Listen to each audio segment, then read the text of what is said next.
Okay, we're going to take a quick look at doing some customizing here on the Mac and basically kind of day one operations on this thing. If you've used a Mac before, I promise you at the end of this I will show you at least one useful tip. Actually, I take that back. I want to show you one tip that will blow your mind that's totally pointless. So stay with me until the end.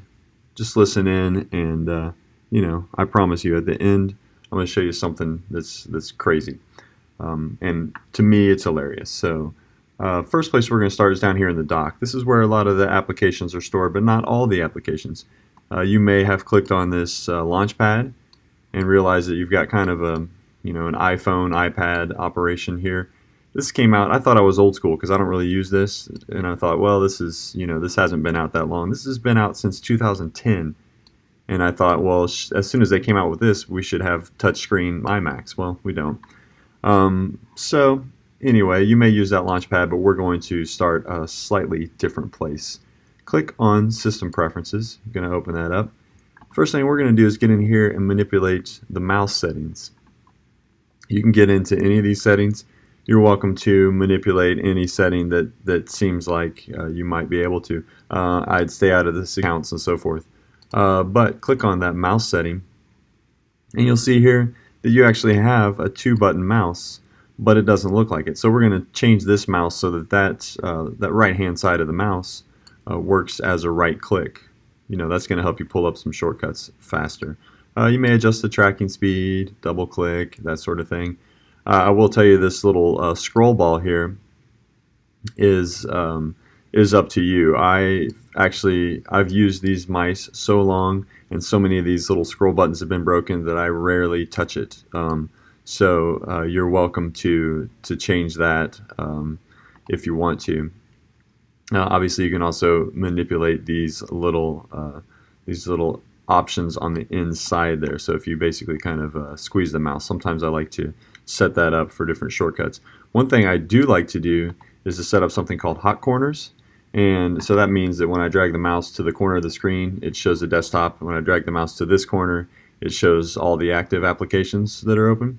So I'm not really going to show you how to do that, but I will show you that if there's something that I want to change, I can type it in the search bar there and I say, oh, hot corners, that's over here. So I could get into that and I find there's the hot corners. So if you want to mess with that, I like to drag in the corner and have the desktop show up, but that's just me. So we've got that right click functionality now, and we're going to go back down to the dock and we're going to right click on that dock. I like to turn this magnification on, and I like to turn the hiding on. Okay, so that gives you a little bit more screen resource. So when you hover the mouse down there, then the dock comes up, and you can resize it by clicking on that little vertical divider between your downloads folder. These are kind of your permanent folders, and the trash can. You can actually put some other folders there if you wanted to. But the next thing we're going to do is we're going to add a couple of things to it. And I still promise I'm going to show you something new. If you've never, if you think you're a pro, I promise I'll show you something new. Wait for me. Go to this Go menu here, and you'll find your Documents folder, your Downloads folder, your Home folder. This is a good place to start if you're trying to find your Movies folder later when we get into different things. Your AirDrop if you want to share a file. We should be able to do that on these machines. We're going to click on Applications. This is actually a shortcut that I remember because I pop this folder open every now and then. So watch this. Click on Applications. This is a quick tip how to get up and down this Applications window. Click on this. Don't click on anything else. Okay, don't click on anything else, and start typing L for Logic Pro. So you see Logic Pro is nearby where I just typed. So that took me to Launchpad. I'm going to type LO, and that takes me to Logic Pro. I didn't click in a search bar. I didn't click anywhere else. I just typed the letters of the app, and it brought it up there. So what I'm going to do is I'm going to take Logic Pro from the Applications folder, and you see you get a little shortcut icon on the mouse pointer there. I'm going to drag it down to the dock. I'm going to put it right next to System Preferences. You can put it wherever you want, but we're going to put the applications that we like to use most down there in the dock. So I'm going to start typing Final Cut Pro, and that jumps me right down to Final Cut. I'm going to take that. I'm going to add that to the dock as well. We'll put those two down there today. Of course, in these folders, you can browse in more of a list view. more details. This cover flow view is kind of pointless. That's been around for a little while too. Not super helpful. So all the apps that you could possibly want are in there. If there's apps that you don't want, you can right click on them. I don't remember the last time I've used Apple's Mail. Right click on it, remove from dock. So that's one thing you can do there. You got that Go folder over there. Keep that in mind. Let's do one more thing. Click on Go, Home folder, and that brings you to your user folder.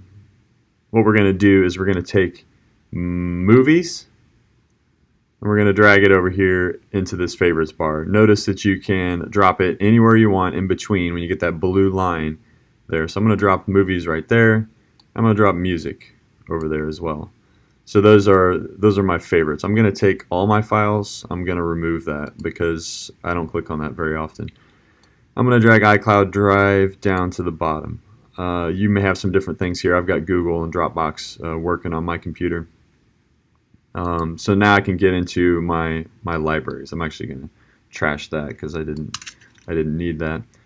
Drag things to the trash. That's where you get them in there. Last thing I want to show you real quick is when you get done to log off, you click on the Apple menu, you select log off. You could remember that shortcut because you're going to do it every day. Command-Shift-Q. We'll talk more about shortcuts later. But the thing that I wanted to show you that's just a little bit quirky, I promise it's just an Apple technique. But these little X buttons right here don't always do what you expect them to do. Usually they would close an app for most computers. Not necessarily Apple computers though. When I hit that X button, you see Safari stayed there. So it's also got this little black dot underneath it letting me know that it's still open. So it's not closed when I hit that button. Some applications close when you do that. Well, none of them used to, but now they all do different things. This plus button here, used to be a plus button, will of course make it go full screen, and you can push your mouse up against the top of the screen to get that back.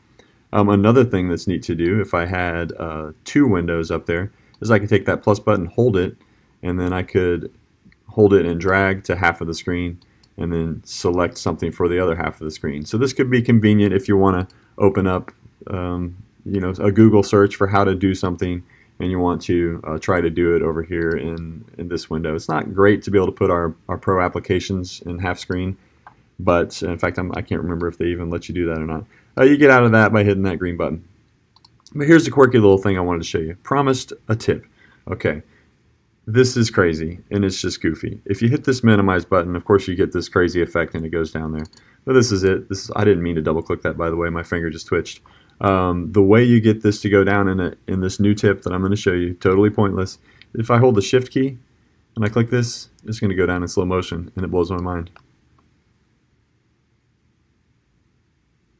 That's all. That's it. That's literally the tip I promised all of you pro users. Now, sure, you may not think it's a big deal, but let's say you were bored and you wanted to shift click and you wanted to, oh, it makes the computer mad. Look at this, brand new,